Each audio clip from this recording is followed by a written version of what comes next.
PCC chief Govind Singh Dotasra ने heat wave को लेकर बीजेपी पर जमकर हमला बोला। उन्होंने कहा कि भीषण गर्मी और हीट वेव के प्रबंधन में बीजेपी पूरी तरह से विफल रही है।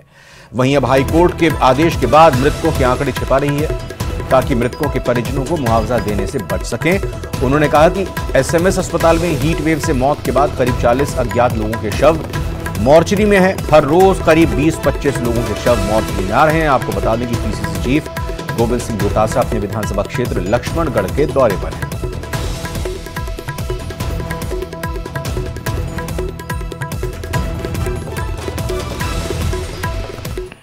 वेव चल रही है और हीट वेव से लोगों की मौतें हो रही हैं। प्रदेश में 100 से भी कहीं अधिक ज्यादा मौतें हो रही हैं। अकेले एसएमएस में रोजाना की 20-25 डेड बॉडीज आ रही हैं, जिसमें से बहुत सी ऐसी डेड बॉडीज हैं जो अज्ञात हैं। उनका राज्य सरकार के दबाव में 3 दिन के अंदर ही बिना पहचान किए उनका पोस्टमार्टम किया जा रहा है।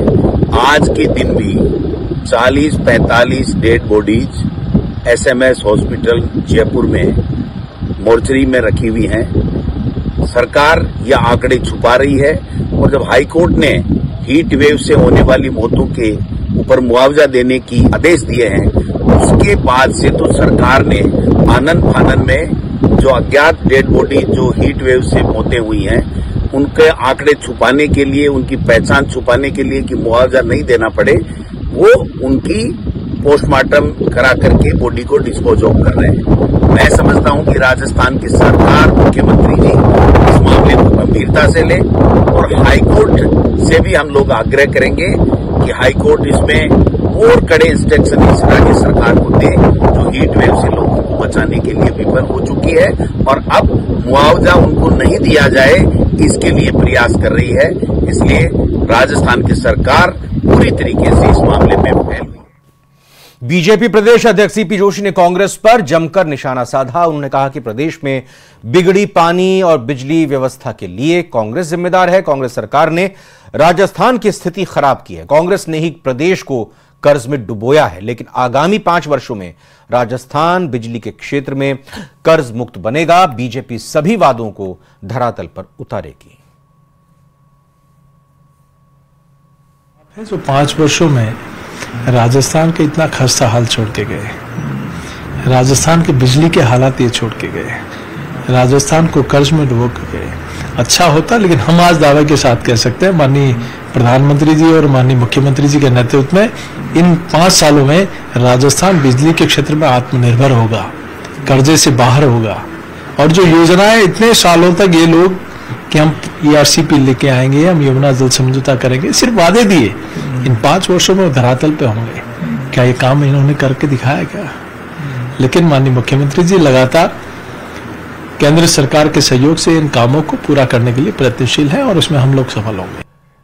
एक तरफ तो प्रधानमंत्री नरेंद्र मोदी कन्याकुमारी में लोकसभा चुनाव परिणाम से पहले ध्यान लगा रहे हैं, वहीं दूसरी तरफ राजस्थान के मुख्यमंत्री भजनलाल शर्मा ने विश्व प्रसिद्ध धार्मिक स्थल मेहंदीपुर बालाजी में जाकर पूजा अर्चना की। इस दौरान मुख्यमंत्री भजनलाल शर्मा, लोकसभा अध्यक्ष ओम बिरला, केंद्रीय मंत्री पीयूष गोयल ने हनुमान जी महाराज की आरती की। मुख्यमंत्री समेत बीजेपी के तीनों नेता हेलीकॉप्टर से मेहंदीपुर बालाजी गए, जहां भाजपा जिलाध्यक्ष प्रभु दयाल शर्मा के नेतृत्व में बीजेपी कार्यकर्ताओं ने उनका स्वागत किया। मीडिया से बात करते हुए मुख्यमंत्री भजनलाल शर्मा ने कहा कि देश और प्रदेश में खुशहाली की कामना के लिए पूजा अर्चना की है। बालाजी महाराज के दर्शन करने के लिए आए हैं। निश्चित रूप से बालाजी महाराज प्रदेश और देश में पूरी तरह से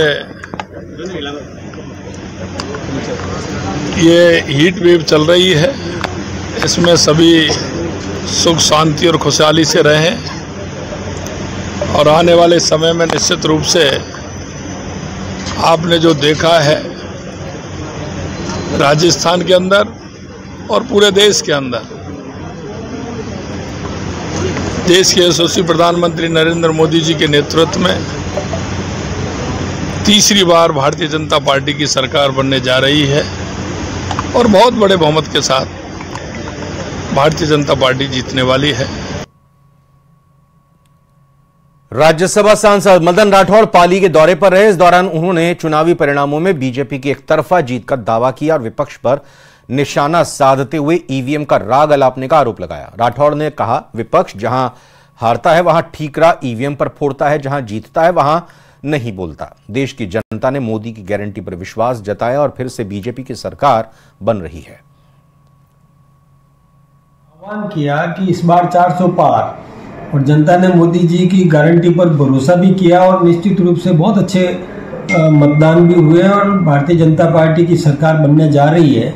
ये उत्साहजनक वातावरण देश में बना हुआ है। लेकिन विपक्ष अभी से हंगामा करना शुरू कर दिया कि ईवीएम। विपक्ष जहाँ जीतता है वहां तो ईवीएम के बारे में बोलता नहीं है।